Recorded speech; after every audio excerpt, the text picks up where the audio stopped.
안녕하세요. 포유 한일연구소입니다. 이번 시간에는 러시아 경제가 1998년보다 훨씬 어려울 것이다 라는 주제를 가지고 나왔습니다. 1998년이 어떤 해냐 하면 러시아가 그 디폴터 선언을 한 그런 연도죠. 그때 엘친 대통령이었는데 그 무렵에는 지금은 푸틴 대통령이지만은 1997년 11월에 이제 외환위기가 발생해가지고 1998년 9년까지 지속이 되죠. 그렇다 보니까 러시아 석유가 이제 잘 안 팔리는 거죠. 또 유가도 큰 폭으로 내려버렸죠. 앞 시간에도 얘기했지만은 98년도 유가가 15불, 12불 했거든요. 배럴 다. 지금은 뭐 100불 넘었지만은 그 정도로 이제 러시아 경제가 석유 의존도가 높은데 뭐 그때도 그랬어요.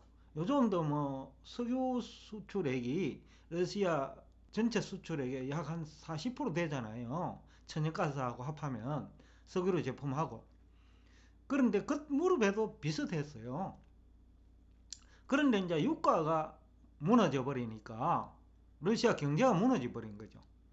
그래서 이제 외국에서 빌린 돈을 갚지 못해 가지고 디폴트 선언을 한 건데, 지금 이제 뭐 얼마 있으면 디폴트 선언을 하리라는 것이 뭐 국제 금융시장의 전문가들이 이구동성으로 얘기하고 있는 부분인데, 그러면 1998년과 2022년을 비교해 보면 러시아 경제가 어느 쪽이 더 어려울까? 그러니까 1998년 그 러시아 디폴트 당시가 어려워질까? 아니면 2022년이 더 어려울까? 라는 주제가 되겠죠. 뭐 결론부터 이야기하면 포유 한일연구소 결론은 2022년이 더 어렵다. 그 이유는 뭐 한 10가지 정도로 가지고 나왔습니다. 한 9가지 되나요?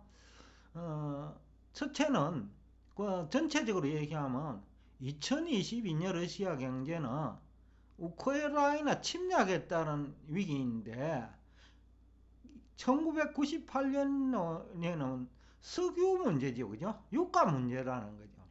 지금은 유가 문제가 아니에요. 왜냐면 서방에서 돈줄을 막아버렸잖아요. 그러니까 올 수도 없이 기버린 거죠. 그 러시아 경제를. 그러니까 이게 외환위기 플러스 경제위기 플러스 금융위기라는 총체적 위기로 발전할 수밖에 없는 환경이죠. 그때는 경제위기 성격이 가능했거든요. 그러니까 유가가 내려가지고 경제가 어려워진 거죠. 그리고 돈이 없어가 빚을 못 갚으니까 외환위기로 발전했는데, 이번에는 돈은 있는데 서방 측에서 막아버린 거죠. 수출 대금도 안 주겠다는 거고요. 그러다 보니 수입도 못 하는 거고, 그리고 금융위기까지 같이 이제 진행이 되는 그런 성격이라는 측면에서 뭐 2022년이 98년보다는 상대적으로 더 어렵지 않나. 구체적으로 얘기하면 한 9개입니다. 첫째, 우선은 우크라이나를 공격하면서 러시아 경제가 충격받죠. 시점 전쟁 비용이 엄청 드는 거죠. 하루에 뭐 24조 원 정도 우리나라 돈으로 환산하면 그 정도 든다는 거 아닙니까? 그러니까 전쟁 안 하면 이 돈 필요 없는 거죠. 전쟁을 하니까 이 돈이 필요한 거죠. 그래서 이제 그 뭐 1998년에는 전혀 없었던 그런 러시아 경제 충격이죠.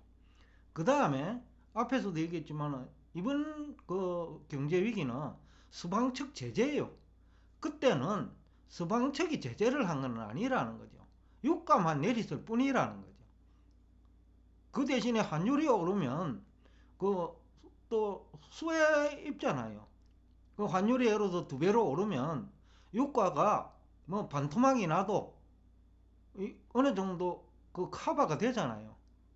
그러니까 그런 게 측면에서 98년과 2022년을 비교하면 22년이 더 어렵지 않느냐. 그리고 이제 그때는 금융 시스템까지 붕괴되진 않았거든요. 외화 표시 부채를 못 갚은 거죠. 근데 이번에는 금융 시스템이 붕괴될 수밖에 없는 환경이다.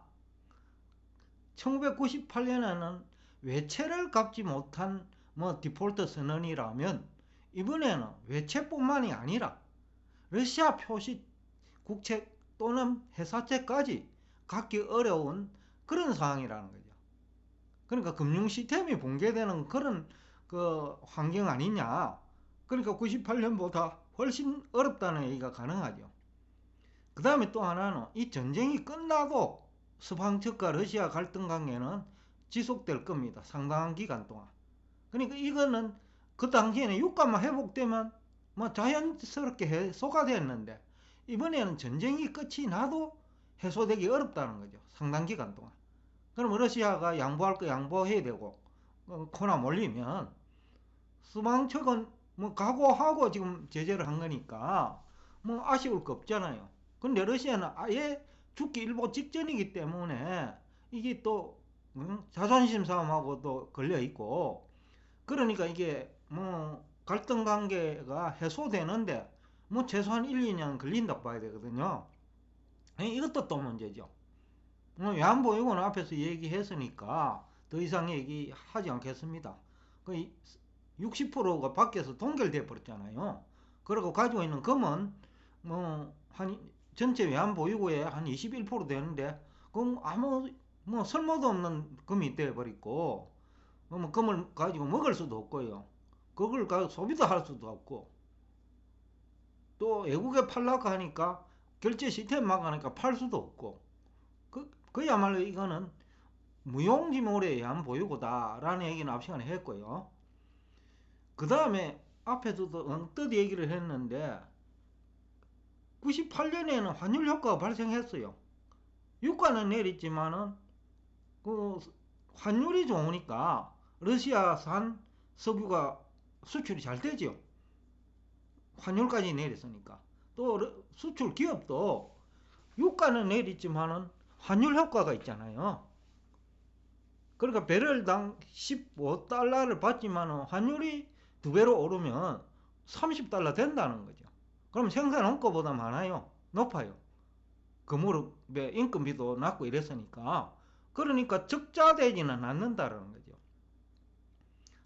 그런데 지금은 그게 아니거든요. 완전히 환율 효과를 기대할 수가 없어요. 아예 막아버렸으니까.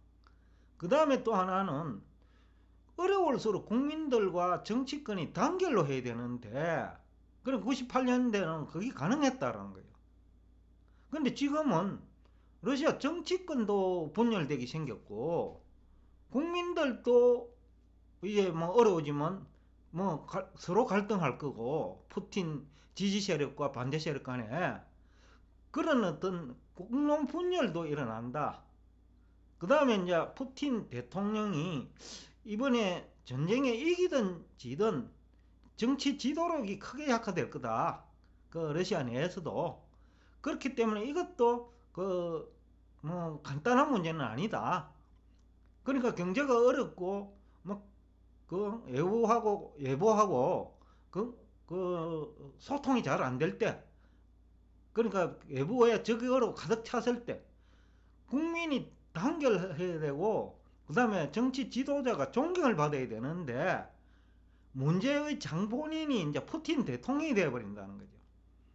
그러니까 지도력이 이제 엉망되어 버리는 거죠. 결국은 이제 전쟁 실패와 경제난의 주범은 푸틴이라는 거죠. 그러니까 러시아 국민들도 정치가들도 지금은 말이 없더라도 모두가 자기들 스스로 어려워지면 이제 푸틴을 이제는 지도자로 생각 안 할 거란 말이죠. 그 실각될 가능성을 배제할 수 없다라는 얘기를 하면서 1998년보다 2022년 러시아 경제는 훨씬 더 어려울 것이다. 그리고 서방 측도 과거와 달리 피해가 좀 클 거다라는 얘기를 하면서 여기서 대화를 끝내겠습니다.